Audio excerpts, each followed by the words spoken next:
There is a silence that stretches across the American landscape, deeper than the vast plains, older than the mountains themselves. Beneath the familiar highways and cities you know, beneath the official histories you were taught in school, something ancient waits in the shadows of our own backyard. They call it the New World. But what if it's older than we've been told? What if the story of America didn't begin with Columbus, or even with the native tribes we acknowledge, but with builders whose very existence has been carefully erased from every textbook, every museum, every official record? Tonight, as you settle into this journey through forgotten time, consider this.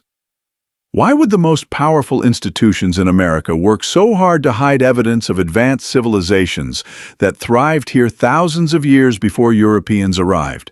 What did these ancient builders know that modern authorities don't want you to discover? The answers lie buried not in distant Egypt or mysterious Atlantis, but right here beneath American soil.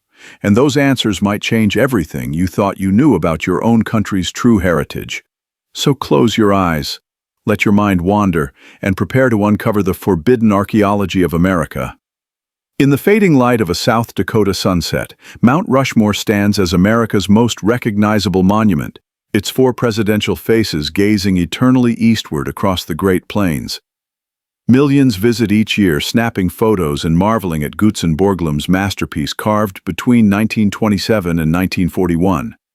But what if everything you've been told about this sacred mountain is only half the story? Deep within the granite core of Mount Rushmore lies something far older than presidential ambition, something that predates European arrival by millennia. Local Lakota elders have whispered for generations about the breathing mountain, speaking of chambers and passages that honeycomb the interior like a vast stone lung. These aren't natural caves formed by erosion or geological shifts. The precision of their construction, the deliberate angles of their corridors suggests something far more intentional. In 1998, ground-penetrating radar conducted by the National Park Service revealed anomalies deep within the mountain's structure. Rectangular voids, perfectly aligned passages, and what appeared to be worked stone surfaces far beneath Borglum's carved faces. The official report was quietly filed away, classified as geological curiosities of no historical significance. But Dr. Patricia Calloway, a former Park Service geologist who worked on that survey, tells a different story. What we found down there, she confided years later, didn't match any known geological formation. The angles were too precise, the chambers too symmetrical. Someone had been inside that mountain long before we ever thought to carve faces into it. But Calloway's revelations were just the beginning. Across the American landscape, from the mysterious stone chambers of New England to the perfectly aligned earthworks of Ohio, evidence of advanced pre-Columbian construction has been systematically ignored, dismissed, or deliberately concealed. These aren't the simple burial mounds or basic settlements the textbooks acknowledge. These are megalithic structures that rival anything found in Europe or the Mediterranean. Consider the Goshen Stone Chamber in Massachusetts, where massive granite blocks weighing several tons each were fitted together with precision joints that require no mortar. The chamber's entrance aligns perfectly with the winter solstice sunrise, demonstrating an understanding of astronomy that supposedly didn't exist in pre-Columbian America. Yet when carbon dating of organic materials found within suggested construction dates of over 4,000 years ago, the findings were quietly relegated to anomalous data requiring further study, a bureaucratic black hole from which they never emerged. Or examine the Newark earthworks in Ohio, a complex geometric pattern covering 4 square miles. The octagonal earthworks walls align with the 18.6-year lunar cycle with an accuracy that modern surveying equipment can barely achieve. When Professor Timothy Blackstone of Ohio State University attempted to publish his detailed measurements proving this astronomical sophistication in the 1990s, his funding was mysteriously cut and his research materials confiscated by the university's Board of Trustees. The pattern emerges clearly once you know where to look: discovery, documentation, and then deliberate suppression. This pattern of suppression becomes even more disturbing when you examine the personal costs paid by those who dared to challenge the official narrative. Dr. Margaret Thornfield, an archaeologist who spent 15 years documenting stone structures throughout Vermont and New Hampshire, found herself facing professional exile when she refused to classify obvious megalithic construction as colonial root cellars.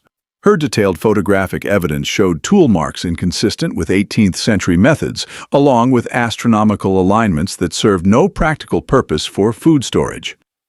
"They offered me a choice," Thornfield later revealed in a rare interview. "Retract my findings and keep my tenure, or face academic blacklisting.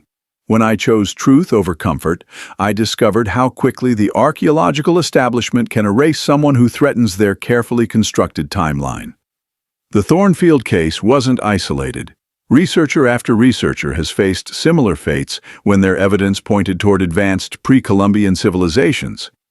Professor Harold Westfield lost his position at the University of Michigan after publishing magnetic surveys of the Michigan mounds that revealed internal chambers filled with precisely arranged metallic objects. Geologist Samantha Rivers was forced into early retirement when her core samples from beneath Serpent Mound in Ohio revealed layers of worked metal dating back over 3 millennia. What becomes clear is that this isn't accidental oversight or academic incompetence. This is systematic suppression. But why? What could be so threatening about evidence of ancient American civilizations that it requires such coordinated concealment? The answer to that question leads us down a path that challenges not just our understanding of history, but the very foundations of American identity itself. The truth behind this suppression becomes clearer when you follow the money and institutional power structures that have shaped American archaeology for over a century. The Smithsonian Institution, often called America's Attic, has played a central role in collecting and then mysteriously losing evidence of ancient American civilizations. Internal memos leaked in the 1990s revealed a deliberate policy of cultural narrative preservation, a euphemism for ensuring that archaeological discoveries aligned with established historical frameworks. Consider the case of the Michigan relics, thousands of slate and copper tablets discovered throughout the Great Lakes region in the late 1800s. These artifacts bore inscriptions in what appeared to be ancient Mediterranean scripts, suggesting transoceanic contact millennia before Columbus. Rather than subjecting them to rigorous analysis, the Smithsonian declared them hoaxes and had most destroyed. The few specimens that survived were locked away in basement storage, effectively removed from scholarly examination. But the most telling evidence of institutional suppression comes from the archives of the Bureau of American Ethnology. Documents obtained through Freedom of Information Act requests reveal that between 1880 and 1920, the Bureau systematically collected reports of anomalous skeletal remains from across the continent. These reports, filed by local doctors, mine foremen, and construction workers, described human remains of unusual size and build, often found in association with sophisticated artifacts. Dr. Helena Grayson, who spent years researching these archived reports, discovered a disturbing pattern. Every single collection site was later subjected to archaeological surveying by government teams, after which all physical evidence disappeared into federal custody, never to be seen again. The evidence that challenges everything we've been taught about ancient America doesn't hide in remote deserts or inaccessible mountains. It lies scattered across the heartland itself, from the rolling hills of Ohio to the ancient mounds of the Mississippi Valley. These aren't primitive earthworks thrown up by nomadic tribes, as your history textbooks would have you believe. These are sophisticated astronomical computers, precision-engineered monuments that rival anything built by the ancient Greeks or Romans. Take the Newark earthworks in Ohio, a massive geometric complex that once covered over 4 square miles before suburban development destroyed most of it. What remains defies every assumption about pre-Columbian capabilities. The Great Circle earthwork measures 900 feet in diameter, with walls rising 20 feet high, constructed with such precision that modern surveyors marvel at its geometric perfection. But the true mystery lies in its astronomical function. Professor Diana Ashford of the Newark Archaeological Institute spent 2 decades documenting the site's celestial alignments. Her measurements revealed that the earthwork's octagonal structure tracks the 18.6-year lunar standstill cycle with an accuracy that would challenge modern astronomers using sophisticated equipment. The builders somehow understood that the moon's rising and setting positions shift in an 18.6-year cycle, reaching maximum northern and southern points that repeat with clockwork precision across centuries. This isn't accidental, Ashford explained in her suppressed 2003 research paper. The Newark builders possessed mathematical and astronomical knowledge that supposedly didn't exist in the Americas until European contact. Someone deliberately created a stone calendar that functions perfectly after more than 2,000 years. But Ashford's discoveries were just the beginning of a pattern that would ultimately cost her career. When she attempted to publish her findings in mainstream archaeological journals, she encountered what she described as an institutional wall of silence. Peer reviewers dismissed her precise measurements as coincidental alignments. Despite her mathematical proofs, grant funding dried up. Conference invitations disappeared. Within 5 years, she found herself blacklisted from academic archaeology entirely. The same fate befell Dr. Roderick Hawthorne, whose ground-penetrating radar surveys of the Newark site revealed internal chambers and passages that shouldn't exist according to conventional theories about earthwork construction. His 2005 report documented hollow spaces within the earthen walls, sophisticated drainage systems, and what appeared to be deliberately placed stone chambers aligned with the astronomical features above ground. When the Ohio Historical Society gained access to his data, they immediately classified it as preliminary findings requiring extensive peer review, a classification that has lasted nearly 2 decades without resolution. Meanwhile, just 60 miles south, an even more enigmatic structure challenges everything we think we know about ancient American capabilities. Serpent Mound stretches 1,048 feet across the Ohio landscape, its sinuous curves following the natural contours of the land with such artistic precision that it can only be fully appreciated from the air. This isn't random construction. It's a massive sculpture that demonstrates sophisticated understanding of landscape architecture, astronomy, and sacred geometry. The mound's head points directly toward the summer solstice sunset, while its coils align with various stellar phenomena throughout the year. What makes Serpent Mound even more mysterious is what lies beneath it. Carbon dating of charcoal found in the original construction layers has yielded dates ranging from 1,000 to 2,800 years old. A span that suggests either multiple construction phases or contamination of samples. But Dr. Melanie Bradshaw's recent geological surveys revealed something far more intriguing.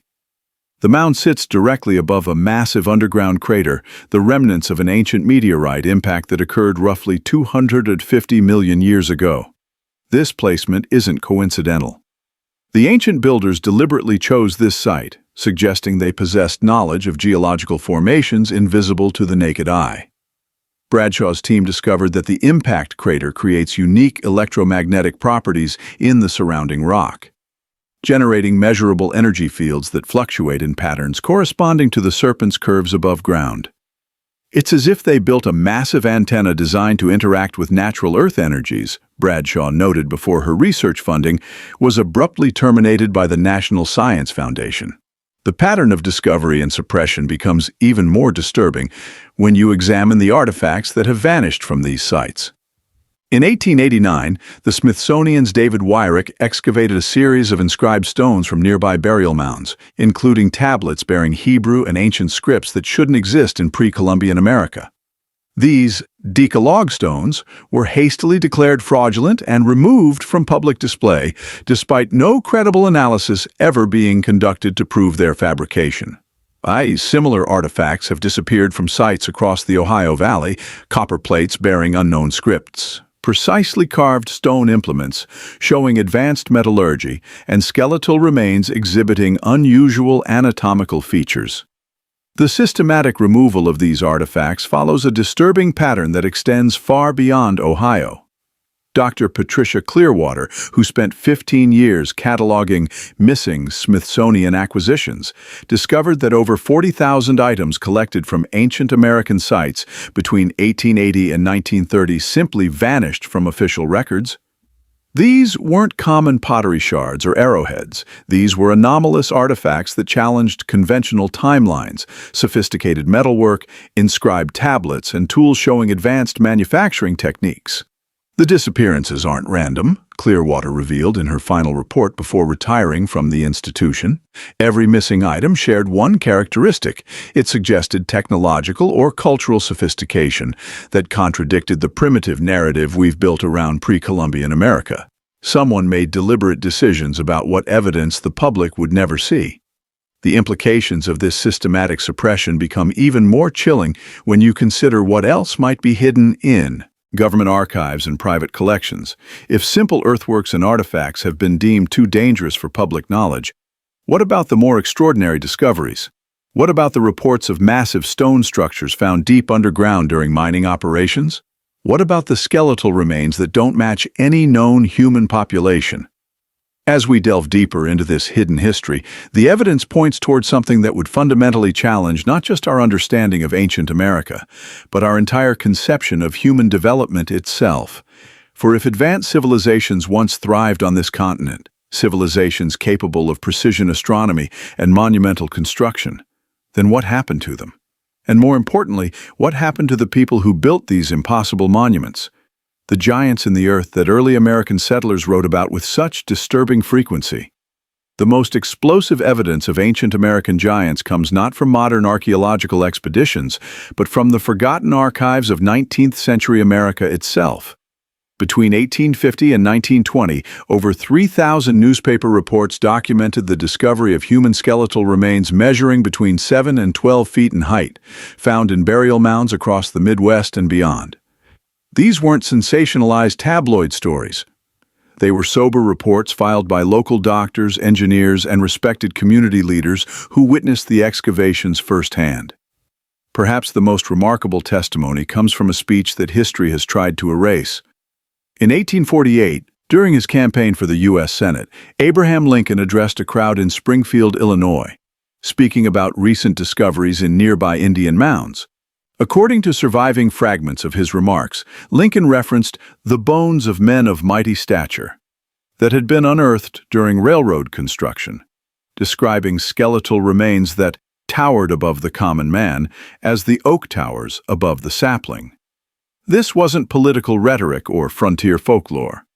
Lincoln was responding to actual discoveries that had captivated public attention throughout Illinois. The Alton Telegraph, considered one of the most reliable newspapers of its era, reported in 1851 that workers excavating a burial mound near the town had uncovered the skeleton of a man measuring 11 feet 4 inches from crown to heel, with a skull of proportionate dimensions. The skeleton was examined by Dr. Cornelius Ashworth, the county physician, who documented the find in meticulous detail before shipping the remains to the newly established Smithsonian Institution for further study. The Ashworth case represents a pattern that would repeat hundreds of times across the American frontier. Discovery, documentation, shipment to the Smithsonian, and then complete disappearance from the historical record. Dr. Ashworth's detailed measurements and sketches, copies of which survived in his personal papers until the height 1920s, described not just unusual height, but anatomical features that didn't match modern human populations. The skull exhibited pronounced brow ridges, enlarged cranial capacity, and dental arrangements suggesting a diet and lifestyle unlike any known Native American culture. What happened next became the template for institutional suppression. Within months of receiving the Illinois giant, the Smithsonian issued a brief statement declaring the remains of insufficient scientific interest for permanent collection. No photographs were released. No detailed analysis was published.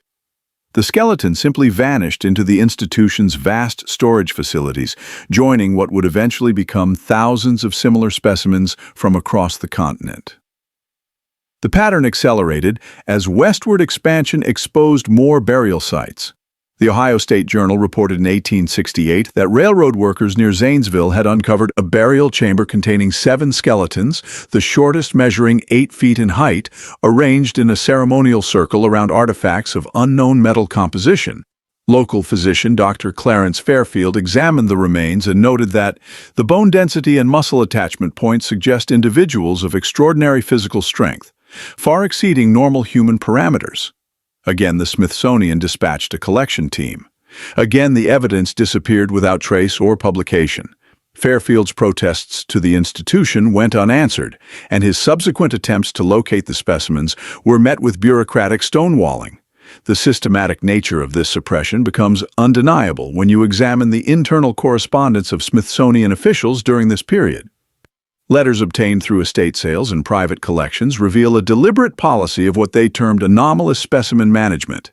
Dr. Powell Whitfield, who served as the institution's chief of physical anthropology from 1886 to 1912, wrote candidly to his colleague, Dr. Morton Clearwater, about the problematic nature of oversized skeletal discoveries that contradict established anthropological frameworks. In a particularly revealing 1894 letter, Whitfield explained the institution's rationale. "We cannot allow public exhibition of specimens that would fundamentally undermine confidence in scientific methodology. The implications of a race of giants inhabiting North America would necessitate complete revision of migration theories, biblical chronologies, and evolutionary frameworks that have taken decades to establish in the public mind." This wasn't merely academic caution, it was ideological control. The late 19th century was a period of intense national identity formation as America sought to establish its cultural legitimacy among European powers. The narrative of primitive indigenous peoples being displaced by superior European civilization served important political and economic purposes. Evidence of sophisticated ancient Americans, particularly ones of unusual physical stature, threatened that carefully constructed story. The cover-up extended beyond mere non-publication.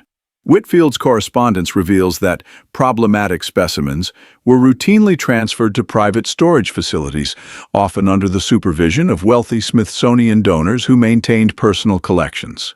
Some remains were reportedly shipped to European institutions under research exchange agreements, effectively removing them from American soil and American scrutiny permanently.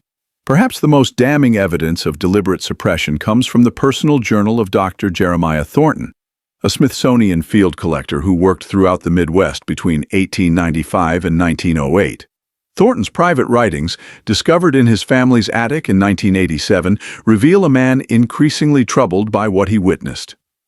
"I have personally overseen the collection and subsequent disposal of over 40 specimens of unusual stature," he wrote in 1903.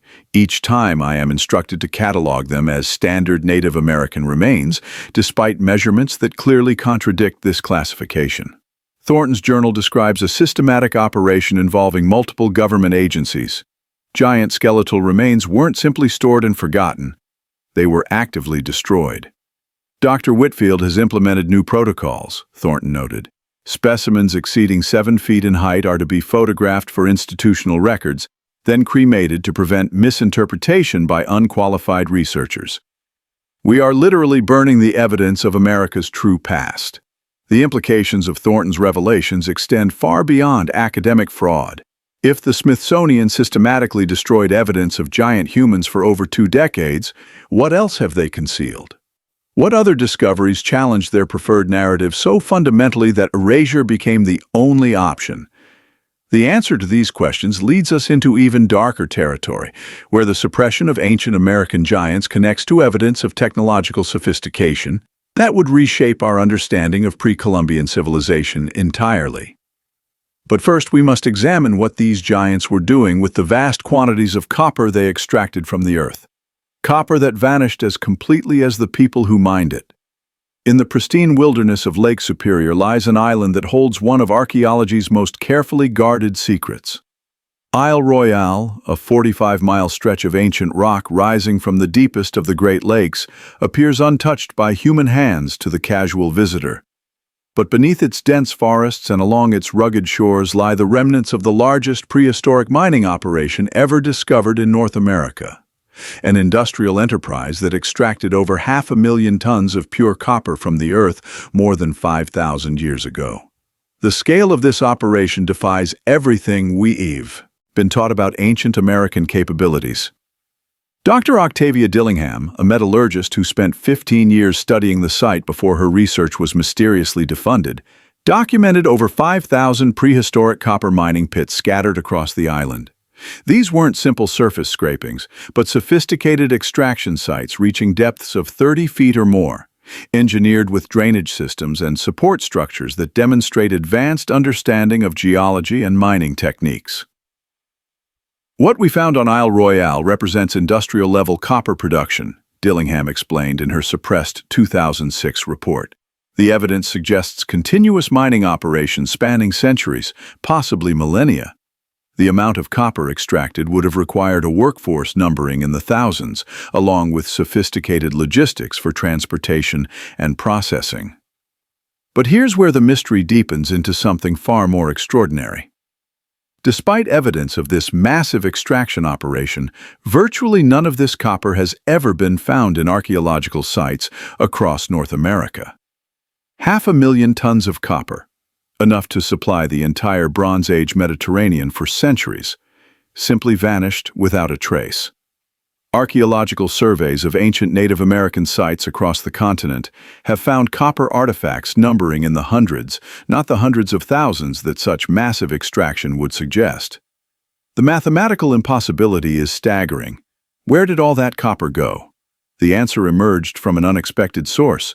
Dr. Reuben Caldwell, a geochemist at the University of Wisconsin, was analyzing Bronze Age artifacts in European museums when he made a discovery that would change everything. Using advanced isotope analysis techniques, Caldwell found that bronze weapons and tools from ancient Britain, Scandinavia, and the Mediterranean contained copper with a unique isotopic signature, one that matched perfectly with copper samples from Lake Superior. The isotopic fingerprint is unmistakable, Caldwell reported in his groundbreaking 2001 study. Copper from the Lake Superior region has distinctive trace elements and isotope ratios that don't occur anywhere else on Earth. When I found that same signature in Bronze Age European artifacts dating back 4,000 years, I knew we were looking at evidence of transoceanic trade that predates Columbus by millennia. Caldwell's findings suggested something that mainstream archaeology refuses to acknowledge. Ancient Americans weren't isolated from the Old World. They were active participants in a global Bronze Age economy, exporting massive quantities of high-grade copper across the Atlantic Ocean. The sophisticated mining operations on Isle Royale weren't supplying local tribes. They were feeding an international market that connected the Great Lakes to the Mediterranean. But Caldwell's research revealed something even more disturbing than ancient transoceanic trade, evidence of systematic suppression by academic institutions.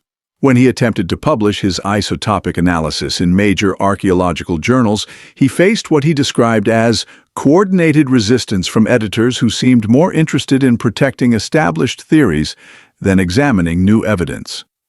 The Journal of Archaeological Science rejected his paper without peer review, stating that claims of pre-Columbian transoceanic contact require extraordinary evidence that isotopic analysis alone cannot provide. When Caldwell presented his findings at the 2002 Society for American Archaeology conference, his presentation was abruptly canceled due to what organizers called scheduling conflicts, despite his name appearing on the printed program. The suppression intensified when Caldwell began collaborating with European researchers who had independently reached similar conclusions. Dr. Penelope Harrington of Cambridge University had been studying Bronze Age trade routes for decades, mapping the flow of raw materials across ancient Europe. When she learned of Caldwell's copper analysis, she immediately recognized its implications for her own research. We've always known that Bronze Age Europe imported vast quantities of high-grade copper, but we could never identify the source, Harrington explained. The traditional theory assumed it came from Alpine mines, but those deposits contain different trace elements. Reuben's work provided the missing piece. The copper was coming from across the Atlantic. Together, Caldwell and Harrington began documenting what they called the Copper Highway, an ancient trade network that connected Lake Superior mines to Bronze Age foundries in Britain, Ireland, and beyond. Their joint research revealed a sophisticated ancient economy that spanned continents. Bronze Age European sites contain not just Lake Superior copper, but also distinctive Great Lakes amber, obsidian from Yellowstone, and even trace amounts of silver with isotopic signatures matching deposits in Colorado and Nevada. The evidence pointed to regular, sustained contact between ancient American civilizations and the Old World. contact that required advanced navigation, shipbuilding, and organizational capabilities.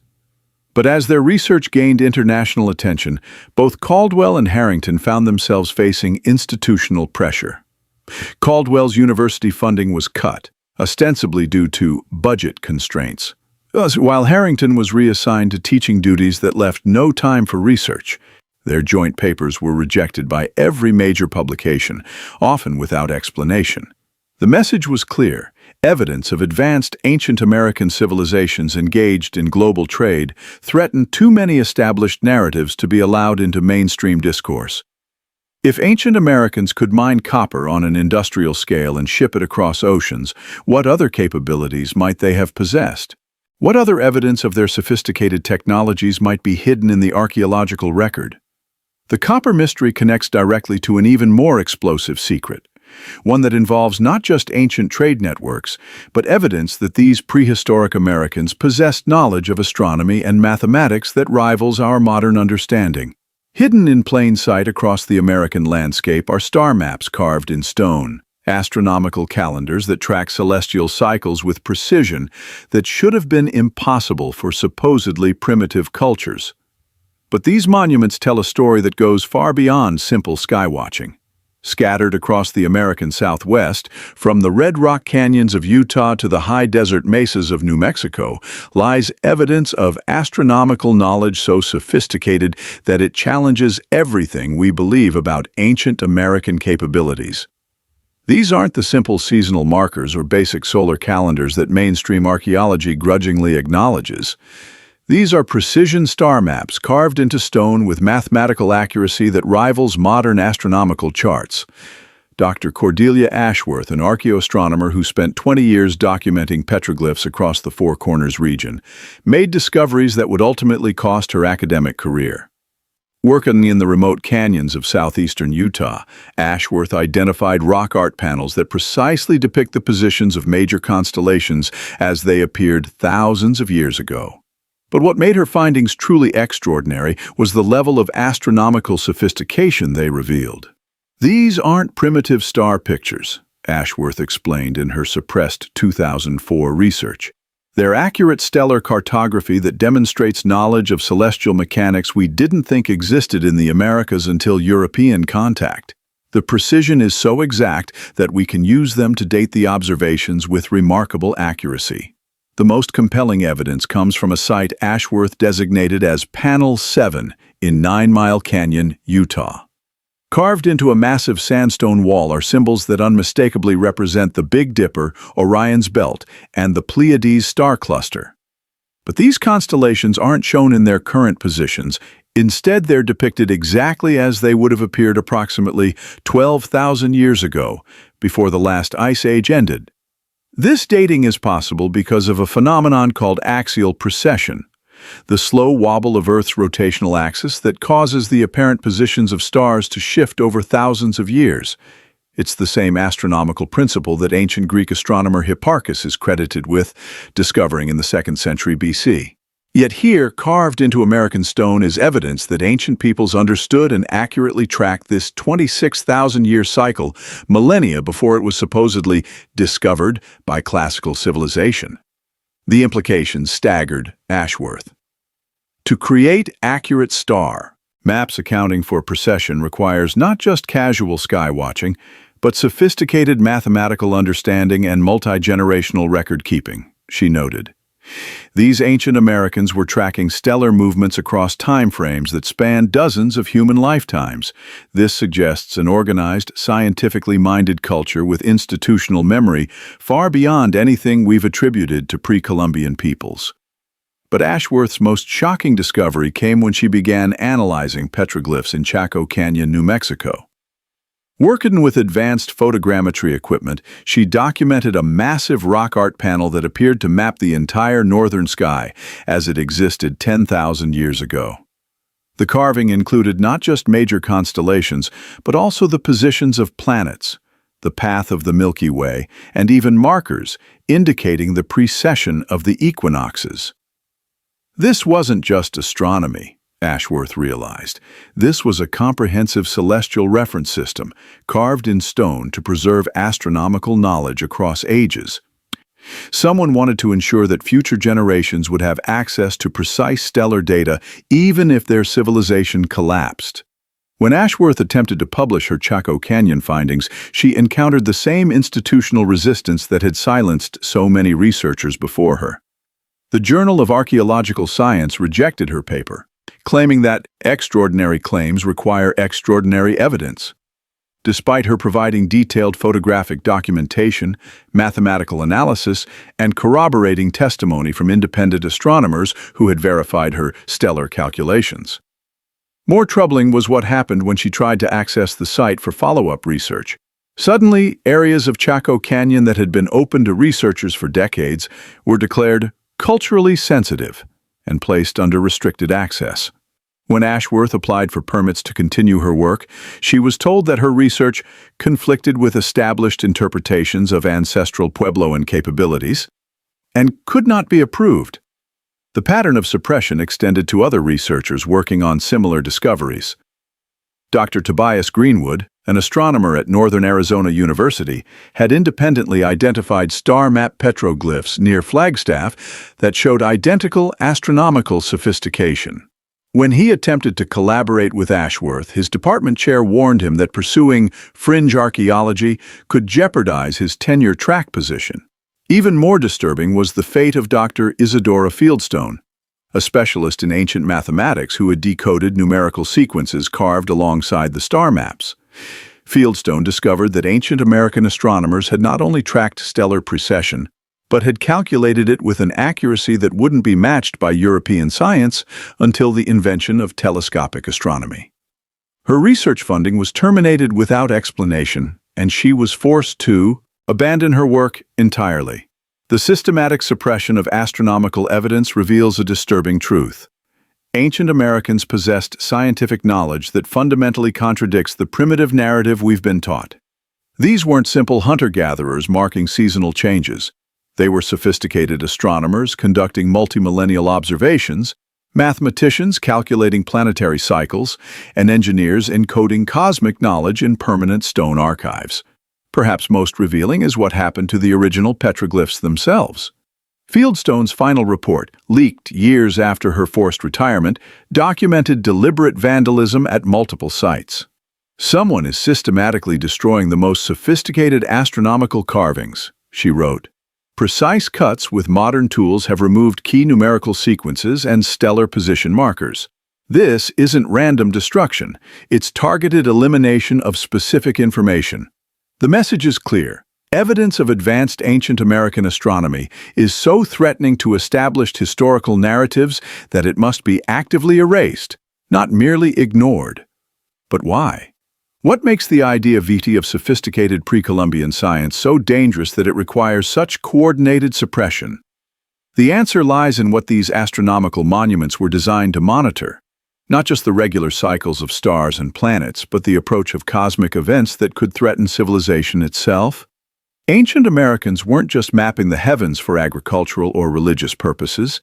They were watching for warning signs, tracking celestial patterns that could predict when the next great catastrophe would arrive. And according to their calculations, we may be running out of time.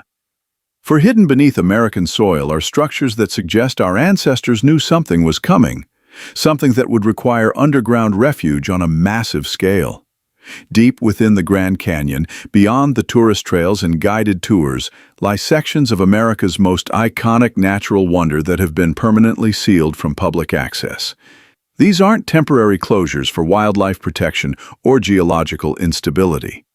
These are zones that have been classified as indefinitely restricted by multiple federal agencies, with access forbidden to researchers, photographers, and even government officials without the highest security clearances. The story behind these forbidden zones begins with one of the most explosive archaeological discoveries in American history. A discovery that was immediately buried by institutional forces determined to control the narrative of America's past. In April 1909, Explorer Kev Kincaid was conducting a private expedition along the Colorado River when he stumbled upon a cave system that would challenge everything historians believed about pre-Columbian America. Kincaid's initial report, published in the Arizona Gazette on April 5, 1909, described a massive underground complex carved into the canyon walls, containing artifacts and architecture unlike anything found in North America. The cave system extended for miles into the rock, with precisely carved chambers, sophisticated ventilation systems, and storage areas filled with artifacts that appeared to be Egyptian or Near Eastern in origin. The main passageway is about 12 feet wide, narrowing to 9 feet toward the farther end, Kincaid wrote. About 57 feet from the entrance, the first side passages branch off to the right and left, along which, on both sides, are a number of rooms about the size of ordinary living rooms of today, though some are 30 by 40 feet square. What Kincaid discovered in those chambers defied every assumption about ancient American isolation from Old World civilizations. He documented Egyptian-style hieroglyphs carved into the walls, statues with distinctly Native American facial features, and copper weapons bearing inscriptions in unknown scripts. Most shocking of all were the mummies, dozens of preserved human remains wrapped in linen and arranged in burial chambers that mirrored Egyptian tomb construction. The tomb or crypt in which the mummies are found is one of the largest of the chambers, Kincaid reported. The walls are slanted back at an angle of about 35 degrees. On these are tiers of mummies, each one occupying a separate hewn shelf. At the head of each is a small bench, on which is found copper cups and pieces of broken swords. But within weeks of Kincaid's report reaching Washington, the entire site was placed under federal jurisdiction. The Arizona Gazette published a follow-up story stating that Smithsonian officials were taking control of the excavation, promising detailed scientific analysis and public disclosure of findings. That promise was never kept.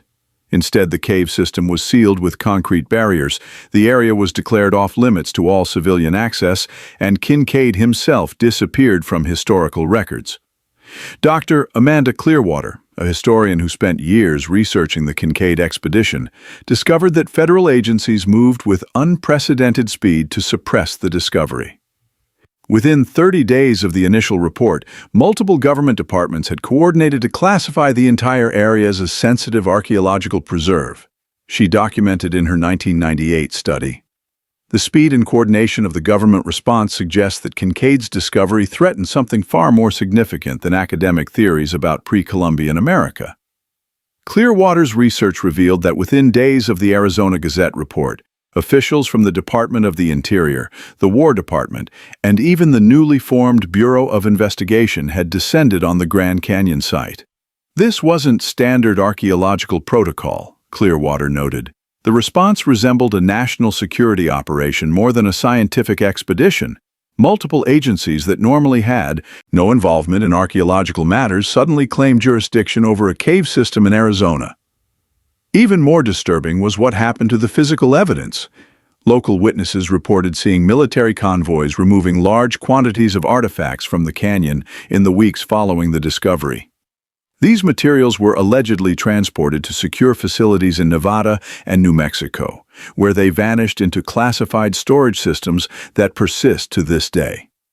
The Kincaid site established a template for handling discoveries that challenge official historical narratives. Since 1909, similar patterns have emerged across the American West whenever underground complexes or anomalous artifacts are discovered. Areas are rapidly classified as restricted, evidence is removed under military supervision, and researchers who attempt to investigate find themselves facing bureaucratic obstacles that effectively end their careers. This pattern becomes even more significant when you examine the location of these restricted zones. Many of the most heavily guarded areas in the American Southwest, including sections of Area 51, White Sands Missile Range, and the Nevada Test Site, contain underground anomalies that predate their official military purposes. Area 51, officially known as Groom Lake, has become synonymous with UFO conspiracy theories and extraterrestrial research. But according to classified documents leaked by former military personnel, the facility's most sensitive operations don't involve alien technology. They involve protecting and studying vast underground complexes that predate modern civilization by thousands of years. Former Area 51 security contractor Tobias Ashworth revealed in a 2010 deathbed confession that deep beneath the Nevada facility lies a network of tunnels and chambers that military engineers discovered during initial construction in the 1950s.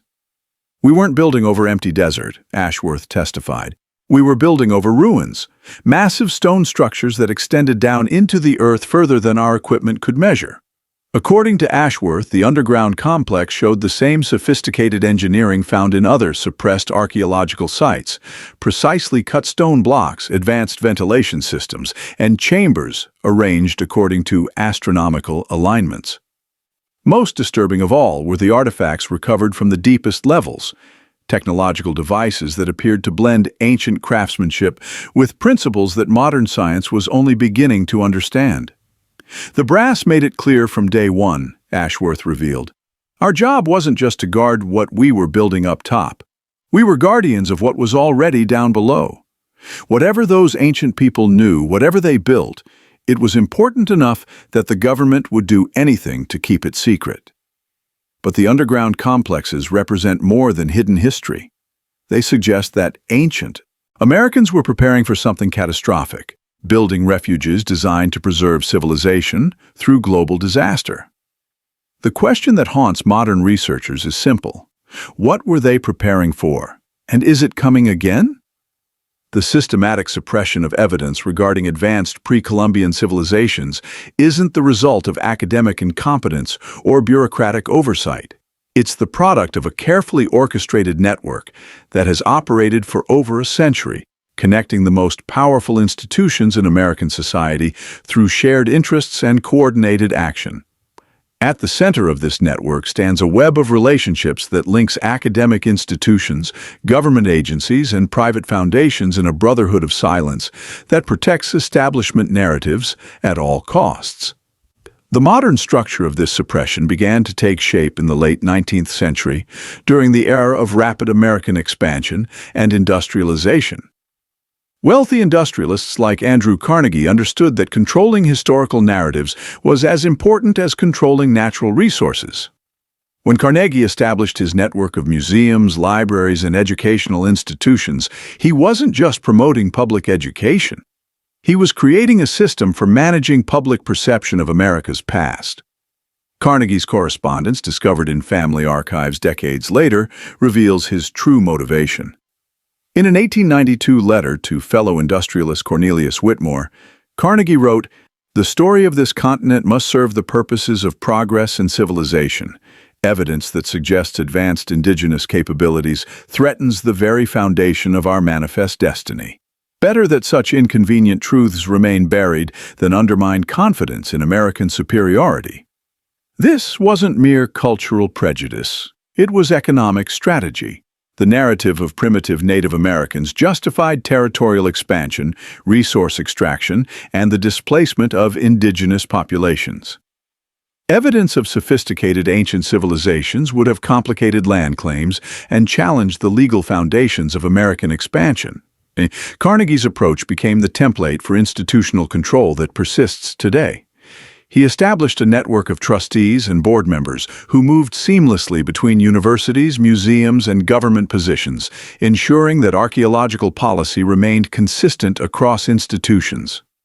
The Smithsonian Institution, already dependent on federal funding, became a willing partner in this arrangement, trading scientific independence for financial security and political protection. The system expanded dramatically in the early 20th century, when the Rockefeller Foundation joined Carnegie's efforts. Internal foundation documents, leaked by a disillusioned archivist in the 1980s, reveal explicit policies for controlling archaeological research. The foundations didn't just fund expeditions. They determined which discoveries would be published, which researchers would receive career advancement, and which evidence would disappear into private collections. Dr. Minerva Thornfield, who worked as a liaison between the Rockefeller Foundation and major universities from 1920 to 1945, documented this process in her private journals. "We maintained what we called the guidance protocols," she wrote. Any archaeological discovery that challenged established timelines or suggested advanced pre-Columbian capabilities was flagged for special review. Researchers who cooperated with our recommendations received continued funding and career support. Those who didn't found themselves professionally isolated. The Foundation's power extended beyond funding into personnel decisions. University departments that wanted to maintain their archaeological programs learned to hire faculty who understood the unwritten rules. Peer review processes were structured to exclude dissenting voices, while academic conferences became echo chambers that reinforced approved narratives while marginalizing challenging evidence. By the 1950s, this network had evolved into what intelligence analysts now recognize as a classic influence operation, a coordinated effort to shape public perception through multiple channels of information control. The Cold War provided perfect cover for expanding these operations under the guise of national security. Archaeological sites were routinely classified as sensitive based on their proximity to military installations, while discoveries that challenged historical narratives were deemed potential threats to American cultural stability. The involvement of intelligence agencies added a new dimension to the suppression effort. Documents obtained through Freedom of Information Act requests reveal that the CIA's Cultural Affairs Division maintained active files on archaeologists whose research threatened establishment narratives. Dr. Quentin Ashworth, who discovered sophisticated metallurgy at pre-Columbian sites in Colorado, found himself under surveillance after refusing to modify his published conclusions. "They made it clear that my work was being monitored," Ashworth revealed in a 1995 interview. "Phone calls were interrupted, mail was delayed, and colleagues began avoiding me at conferences. When I tried to access research sites I'd worked at for years, I was told they were suddenly off limits for environmental protection. The message was obvious: conform or face consequences." The network's reach extended into private industry through defense contractors and extraction companies that had vested interests in maintaining access to lands with archaeological significance. Mining corporations, oil companies, and development firms found that the primitive Native American narrative provided legal and public relations cover for their operations, making them natural allies in suppressing evidence of advanced ancient civilizations. Today, this Brotherhood of Silence operates with unprecedented sophistication. Modern technology has made coordination easier while creating new methods of suppression. Digital databases allow for real-time monitoring of archaeological research, while academic publishing platforms enable instant suppression of challenging papers. Social media algorithms can be fine-tuned to minimize the reach of inconvenient discoveries, while search engine optimization ensures that establishment narratives dominate online discussions. The financial incentives remain as powerful as ever. Universities dependent on federal grants understand that certain research directions lead to funding cuts. Museums relying on wealthy donors know that controversial exhibitions threaten philanthropic support.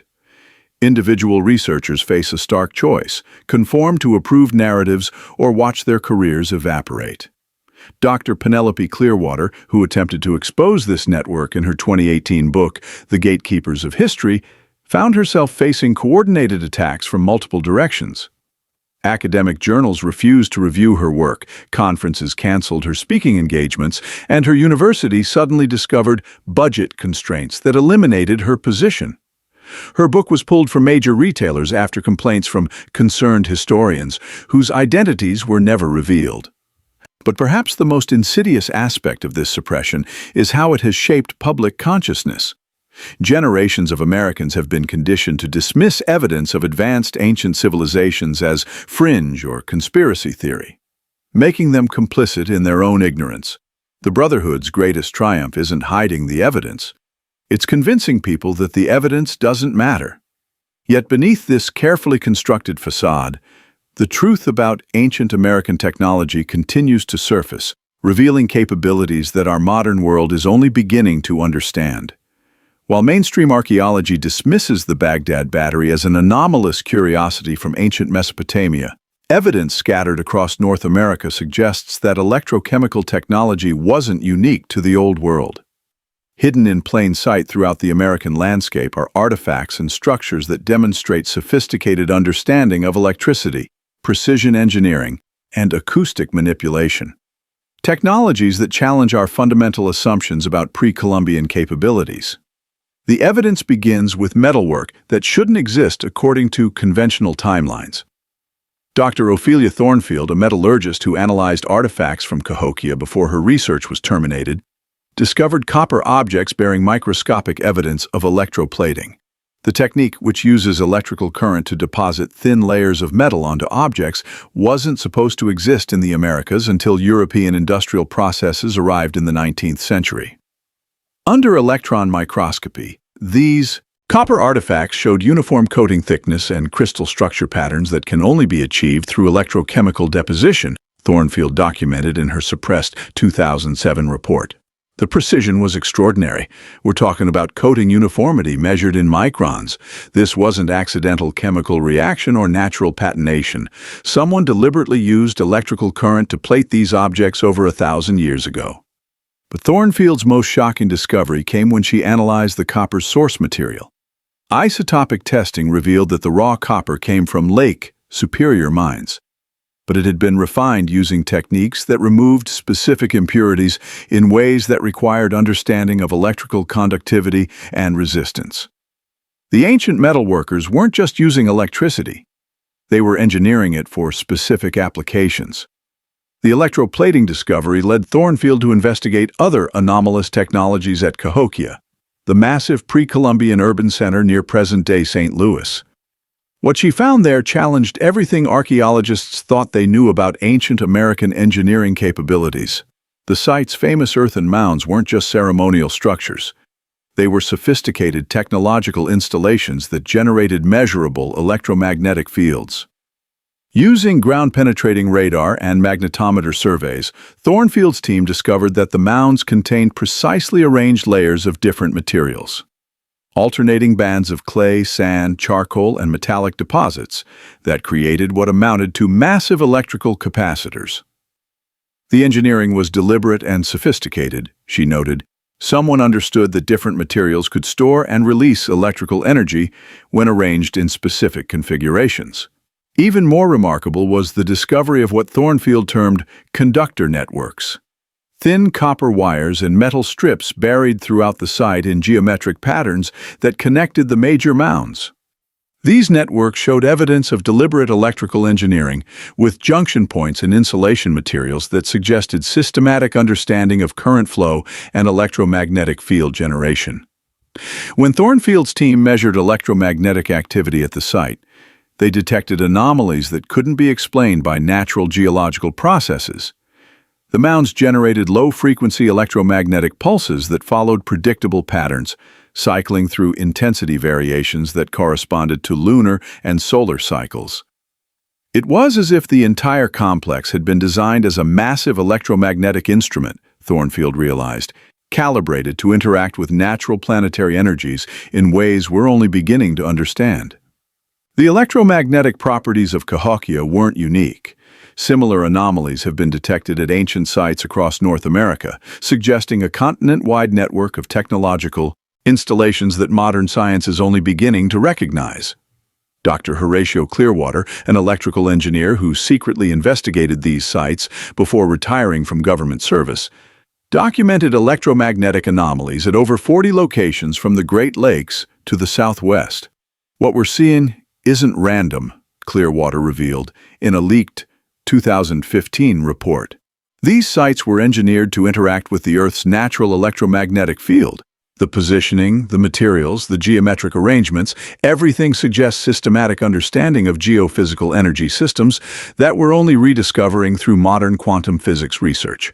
Perhaps most intriguing was Clearwater's discovery of precision-machined artifacts that demonstrated mechanical engineering capabilities supposedly unknown in pre-Columbian America. At sites in Ohio and Illinois, excavations uncovered stone and metal objects with tolerances measured in thousandths of an inch, precision that requires sophisticated machining equipment and mathematical understanding of geometric principles. These weren't hand-carved artifacts, Clearwater documented. The surface finishes, the geometric precision, the perfect symmetry. These objects were manufactured using controlled mechanical processes. We're talking about ancient Americans who possessed not just metallurgy and electrical knowledge, but precision manufacturing capabilities that wouldn't look out of place in a modern machine shop. The most remarkable examples came from acoustic engineering installations that demonstrated understanding of sound wave manipulation and resonance physics that rivals modern audio technology. The acoustic engineering capabilities of ancient Americans reached their pinnacle at sites like the Serpent Mound in Ohio and similar installations across the continent. Dr. Tabitha Ashworth, an acoustic specialist who studied these sites before her research was classified, discovered that many ancient American structures were designed as sophisticated sound manipulation devices that could focus, amplify, and transmit acoustic energy across vast distances. These weren't just ceremonial spaces, Ashworth documented. They were acoustic instruments engineered to specific frequencies. The mound structures created resonance chambers that could amplify human voices to carry for miles, while underground chambers generated infrasound frequencies that could travel through solid rock to communicate between distant sites. Most remarkably, Ashworth discovered that the acoustic properties of these sites interacted with the electromagnetic anomalies Clearwater had documented. Sound and electromagnetic energy were being manipulated together, she realized. These ancient engineers understood that acoustic vibrations could influence electromagnetic fields, creating an integrated technology that combined multiple energy systems. The implications are staggering. Ancient Americans possessed technological capabilities that integrated electricity, precision manufacturing, and acoustic engineering into systems that modern science is only beginning to understand. But perhaps most disturbing of all is the realization that these technologies weren't developed for comfort or convenience. They were designed for survival. The sophisticated engineering, the electromagnetic monitoring systems, the acoustic communication networks, all point toward a civilization preparing for catastrophic events that would threaten global survival. The question that haunts modern researchers is whether these ancient warning systems are still active and what they might be telling us about our immediate future. The ancient star maps carved into American stone weren't just recording celestial movements for agricultural or ceremonial purposes. They were tracking cosmic cycles that signal the approach of catastrophic events that modern geological and climate data suggest may be approaching once again. The sophisticated monitoring systems built by pre-Columbian civilizations weren't monuments to the past. They were early warning networks designed to detect the signs of planetary upheaval that could threaten human survival. Dr. Cordelia Ashworth, a geophysicist who has spent decades studying the correlation between ancient astronomical sites and modern seismic data, has made discoveries that government agencies prefer to keep classified. Her research reveals that many of the most sophisticated ancient American installations were built at locations that correspond precisely to modern geological stress points, areas where tectonic forces are building toward catastrophic release. The ancient builders weren't choosing these locations randomly, Ashworth documented in her suppressed 2019 report. They were systematically monitoring geological instability zones across the continent. The electromagnetic anomalies we detect at these sites aren't just technological artifacts. They're sensing networks that could detect minute changes in geological stress patterns thousands of years before modern instruments existed. The most disturbing correlation in Ashworth's research involves the positioning of ancient sites relative to the Yellowstone supervolcano. Multiple pre-Columbian installations across the western United States are arranged in geometric patterns that form monitoring networks extending outward from the Yellowstone region, as if ancient Americans were specifically tracking the volcanic system's activity cycles. The Yellowstone supervolcano represents one of the most significant threats to North American civilization. Yet few Americans understand the true scope of the danger. The volcanic system sits atop a massive magma chamber that has erupted catastrophically 3 times in the past 2.1 million years, with the most recent eruption occurring approximately 640,000 years ago. Each eruption released energy equivalent to thousands of nuclear weapons, covering most of the continent in ash and triggering global climate disruption. What makes Ashworth's research so unsettling is the evidence that ancient Americans not only knew about this threat but built their most sophisticated installations to monitor it. Ground-penetrating radar surveys of sites across Wyoming, Montana, and the Dakotas reveal underground chambers and acoustic resonance systems that appear designed to detect seismic activity emanating from the Yellowstone region.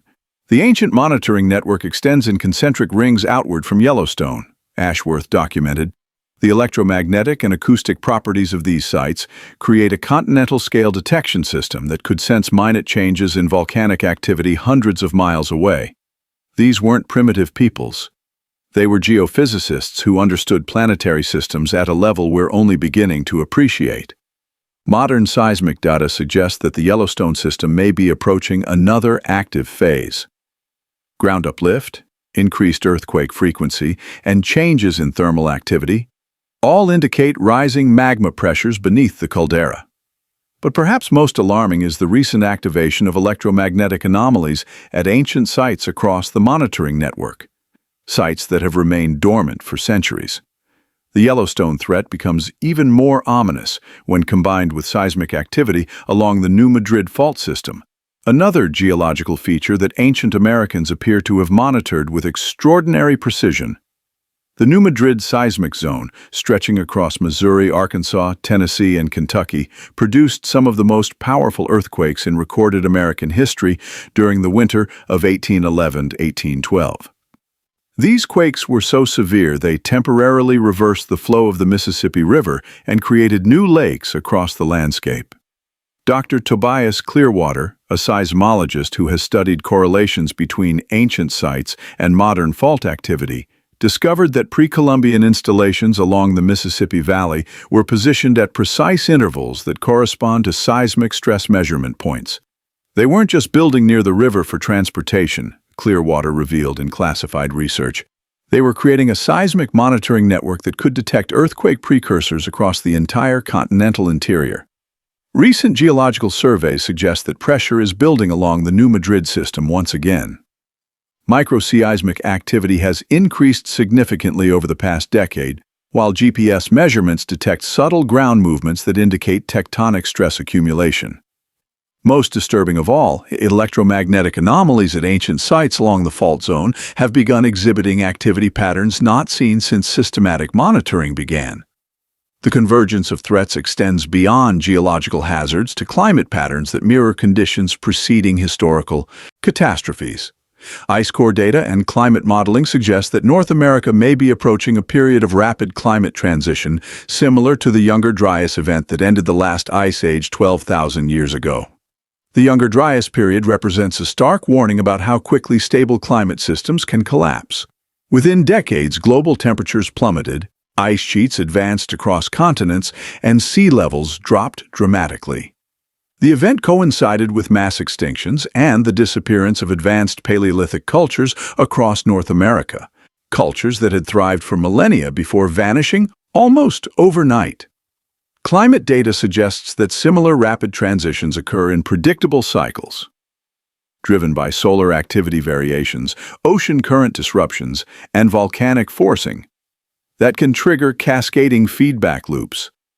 Dr. Minerva Thornfield, a climatologist whose research on ancient climate cycles was classified by the Department of Energy, discovered that ice core data shows these transitions follow patterns that ancient Americans appear to have understood and tracked. The astronomical alignments at ancient sites aren't just tracking regular celestial cycles, Thornfield documented.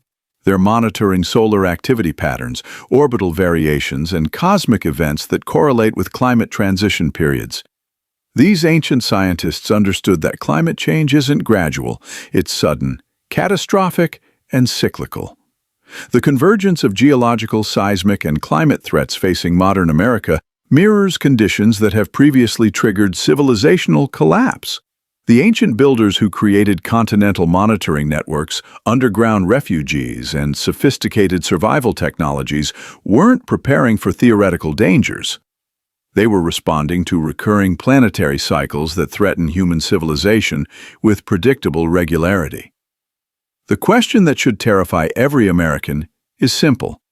If these cycles are indeed returning, and if our ancestors built survival systems to endure them, what knowledge have we lost that we desperately need to rediscover before it's too late? The evidence laid out across 9 chapters of hidden American history leads to an inescapable conclusion. Our ancestors possessed knowledge that modern civilization has forgotten, and that knowledge may be the key to surviving what's coming. The sophisticated monitoring networks, underground refuges, and advanced technologies built by ancient Americans weren't created for comfort or prestige. They were survival systems designed to preserve human civilization through catastrophic planetary cycles.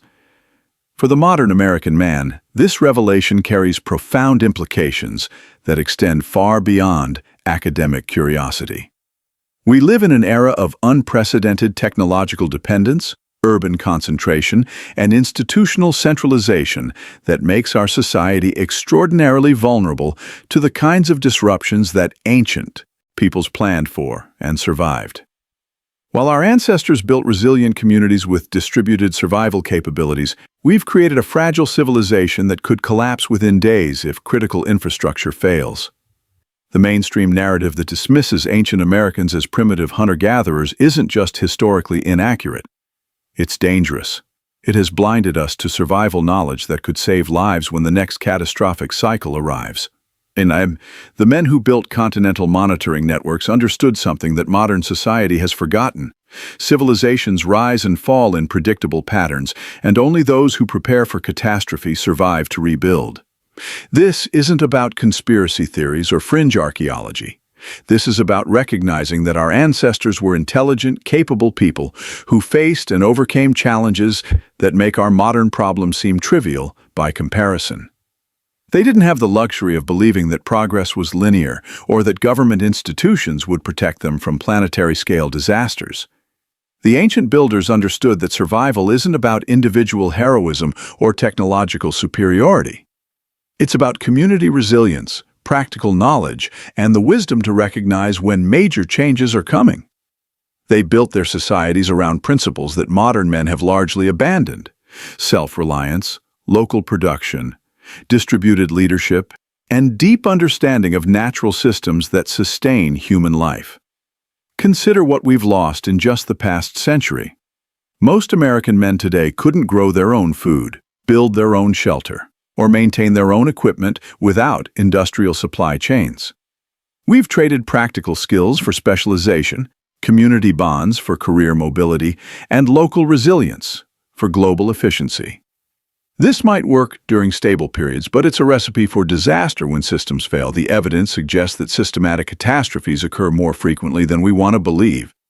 The geological record shows that North America has experienced major volcanic eruptions, massive earthquakes, and rapid climate transitions multiple times within human history.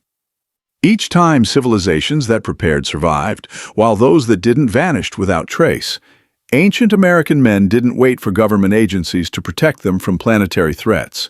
They took responsibility for understanding their environment, monitoring natural systems, and building the infrastructure necessary to protect their families and communities. They created early warning networks that operated for millennia, underground refugees that could sustain populations through extended disasters, and knowledge preservation systems that ensured critical information survived civilizational collapse. Modern American men face a choice: continue believing in the illusion of permanent stability, or start preparing for the realities that our ancestors understood. The preparation isn't about building bunkers or stockpiling weapons. It's about developing the knowledge, skills, and community connections that enable resilience during major disruptions. Ancient Americans survived catastrophic events not through superior firepower, but through superior understanding of natural systems, practical manufacturing capabilities, and strong community networks that could function independently of centralized authority. The first step is knowledge. Every American man should understand the basic systems that sustain modern life: food production, water purification, energy generation, and communication networks. When these systems fail, and the evidence suggests they will, the men who understand how they work will be the ones who can maintain or rebuild them for their families and communities. The second step is practical skills.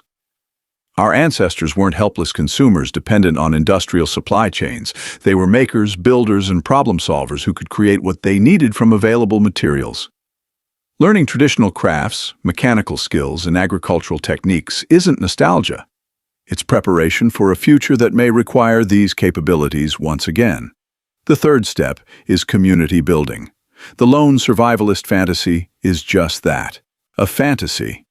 Ancient Americans survived through cooperation, shared knowledge, and mutual support systems that distributed both labor and risk across entire communities. Building real relationships with neighbors, developing local production capabilities, and creating communication networks that function independently of corporate infrastructure are essential preparations for uncertain times. But perhaps most importantly, modern American men need to reclaim the mindset that made their ancestors successful. The understanding that they are responsible for protecting and providing for their families, regardless of what institutions promise or fail to deliver. The ancient monitoring systems that detected approaching catastrophes may still be functional, embedded in the landscape and waiting for those who understand how to read them. The electromagnetic anomalies, the acoustic properties, the astronomical alignments, these weren't built as museum pieces. They were designed as functional early warning networks that could operate across geological timescales. Modern American men have an opportunity that few generations receive. Advance warning of potential catastrophic events combined with access to both ancient wisdom and modern technology.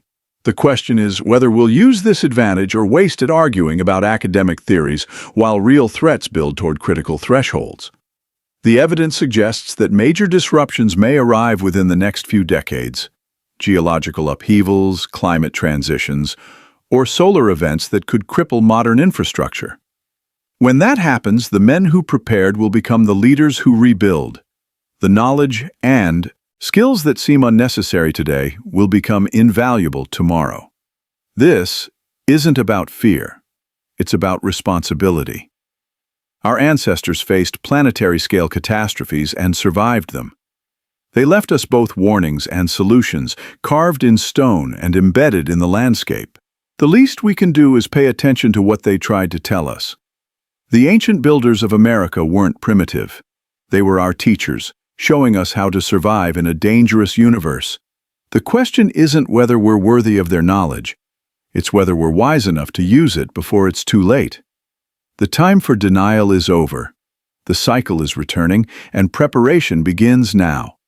And so, as the desert wind whispers across the ancient monuments, as the stars wheel overhead in their eternal dance, we're left with questions that have no easy answers. The silence of the stone speaks louder than any textbook, carrying secrets that span millennia and touch the very foundations of what we thought we knew about our past. Tonight, as you close your eyes and let these revelations settle into your mind, remember that truth has a way of surfacing, no matter how deeply it's buried.